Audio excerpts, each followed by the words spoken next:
الحمد للہ رب العالمین والصلاة والسلام علی سید الانبیاء والمرسلین۔ معزز سامعین، دعا کی اہمیت کے بارے میں انشاءاللہ عز و جل میں بیان کرنے کی سعادت حاصل کروں گا۔ دعا مانگنا بہت بڑی سعادت ہے۔ قرآن احادیث مبارکہ میں جگہ جگہ دعا مانگنے کی ترغیب دلائی گئی ہے۔ ایک حدیث پاک میں ہے کہ میں تمہیں وہ چیز نہ بتا دوں کہ جو تمہیں تمہارے دشمن سے نجات دے اور تمہارا رزق وسیع کر دے۔ رات دن اللہ تعالیٰ سے دعا مانگتے رہو کہ دعا مومن کا ہتھیار ہے۔ مکی مدنی سرکار صلی اللہ تعالی علیہ وآلہ وسلم کا فرمان علی شان ہے، بلا اترتی ہے وہ دعا اس سے جا ملتی ہے، پھر دونوں قیامت تک جھگڑا کرتے رہتے ہیں۔ حضرت سیدنا ابو ذر غفاری رضی اللہ تعالیٰ عنہ ارشاد فرماتے ہیں، عبادات میں دعا کی وہی حیثیت ہے جو کھانے میں نمک کی۔ اللہ کے محبوب صلی اللہ تعالیٰ علیہ وسلم فرماتے ہیں، جو مسلمان ایسی دعا کرے کہ جس میں گناہ اور قطع رحمی کی کوئی بات شامل نہ ہو تو اللہ تعالیٰ اسے تین چیزوں میں سے کوئی ضرور عطا فرماتا ہے۔ نمبر 1، یا اس کی دعا کا نتیجہ جلد ہی اس کی زندگی میں ظاہر ہو جاتا ہے، یا اللہ تعالیٰ کوئی مصیبت اس بندے سے دور فرما دیتا ہے، اور تیسرے نمبر پر اس کے لیے آخرت میں بھلائی جمع کی جاتی ہے۔ ایک اور روایت میں ہے کہ بندہ جب آخرت میں اپنی دعاؤں کا ثواب دیکھے گا جو دنیا میں مستحبات یعنی مقبول نہ ہوئی تھی، مستجاب یعنی مقبول نہ ہوئی تھی، تو تمنا کرے گا کہ کاش دنیا میں میری کوئی دعا قبول نہ ہوتی۔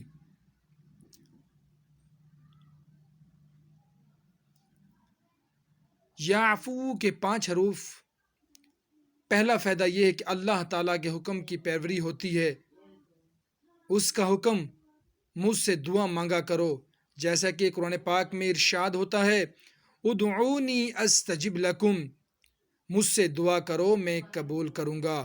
دعا مانگنا سنت ہے کہ ہمارے پیارے آقا صلی اللہ تعالی علیہ وسلم اکثر اوقات دعا مانگتے، لہٰذا دعا مانگنے میں اتباع سنت کا بھی شرف حاصل ہوگا۔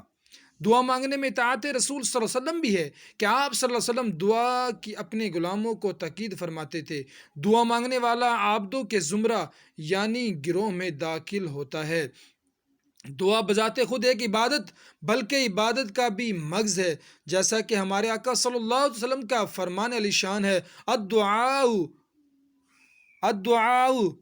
مخ العبادتی، دعا عبادت کا مغز ہے۔ دعا مانگنے سے یا تو اس کا گناہ معاف کیا جاتا ہے، یا دنیا میں اس کے مسائل حل ہوتے ہیں، یا پھر وہ دعا اس کے لیے آخرت کا ذخیرہ بن جاتی ہے۔ دعا مانگنے میں اللہ رب العزت اور اس کے پیارے حبیب صلی اللہ علیہ وسلم کی اطاعت بھی ہے۔ دعا مانگنا سنت بھی ہے۔ دعا مانگنے سے عبادت کا ثواب بھی ملتا ہے، دنیا آخرت کے متعدد فوائد حاصل ہوتے ہیں۔ بعض لوگوں کو دیکھا گیا کہ وہ دعا کی قبولیت کے لیے بہت جلدی مچاتے ہیں، بلکہ معاذ اللہ عز و جل باتیں بناتے ہیں کہ ہم تو اتنے عرصے سے دعا مانگ رہے ہیں، بزرگوں سے بھی دعائیں کرواتے ہیں، کوئی پیر فقیر نہیں چھوڑا، یہ وظائف پڑھتے ہیں، وہ اوراد پڑھتے ہیں، فلاں فلاں مزار پر بھی گئے، مگر اللہ عز و جل ہماری حاجت پوری کرتا ہی نہیں ہے۔ بلکہ بعض یہ بھی کہتے ہوئے سنتے ہیں، نہ جانے ایسا کون سا گناہ ہو گیا ہے جس کی ہمیں سزا مل رہی ہے، نماز نہ پڑھنا تو گویا خطا ہی نہیں۔ اس طرح کی بڑھاس نکالنے والے اگر دریافت کیا جائے کہ بھائی آپ نماز تو پڑھتے ہی ہوں گے، تو شاید جواب ملے، جی نہیں، دیکھا آپ نے زبان پر تو بے ساختہ جاری ہو رہا ہے، نہ جانے کیا خطا ہم سے ایسی ہوئی ہے جس کی ہم کو سزا مل رہی ہے، اور نماز ان کی غفلت تو انہیں نظر ہی نہیں آ رہی۔ گویا نماز نہ پڑھنا تو معاذ اللہ عز و جل کوئی گناہ ہی نہیں ہے۔ ارے اپنے مختصر سے وجود پر ہی تھوڑی نظر ڈال لیتے دیکھیے تو صحیح، سر کے بال انگریزوں کی طرح سر پر، دشمنان مصطفیٰ آتش پرستوں جیسا،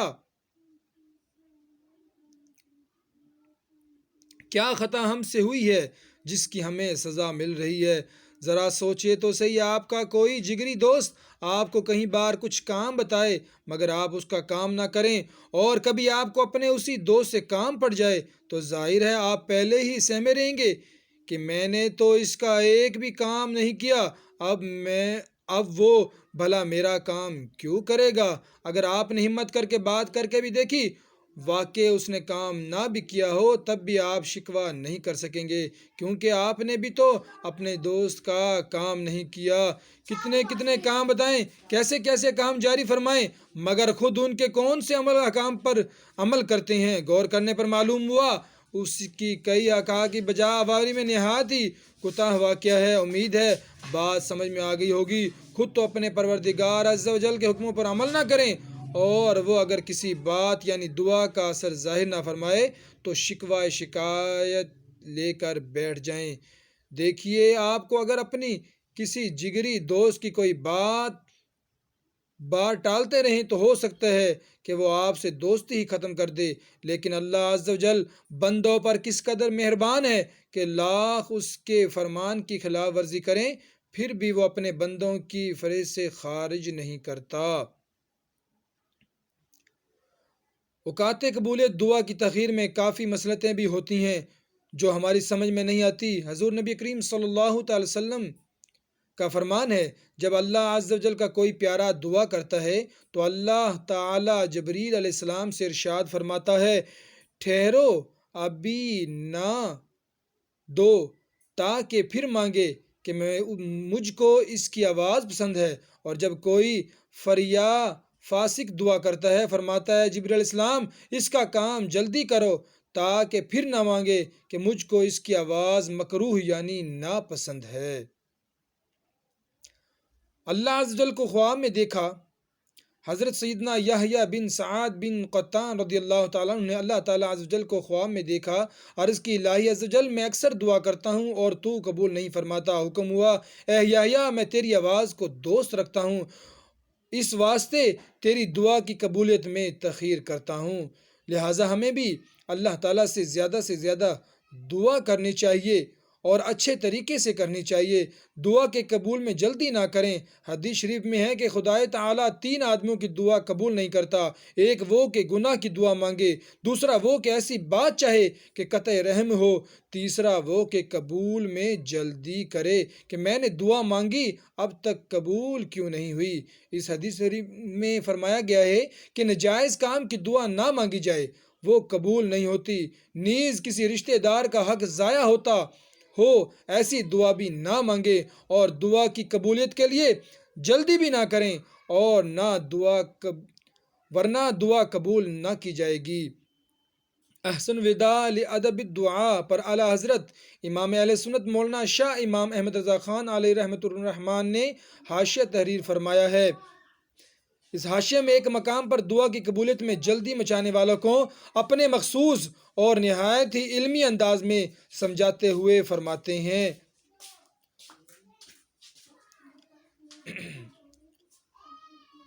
ہمیں بھی چاہیے کہ ہمیں بھی اچھے طریقے سے اللہ تعالیٰ سے دعا مانگنی چاہیے، اور دعا مانگنے کا صحیح طریقہ یہی ہے کہ ہمیں جلدی بھی نہیں کرنی چاہیے اور اللہ تعالیٰ کے ہر حکم پر عمل کرنا چاہیے، اس کی نافرمانی نہیں کرنی چاہیے، پابندی کے ساتھ 5 نمازیں ادا کرنی چاہیے۔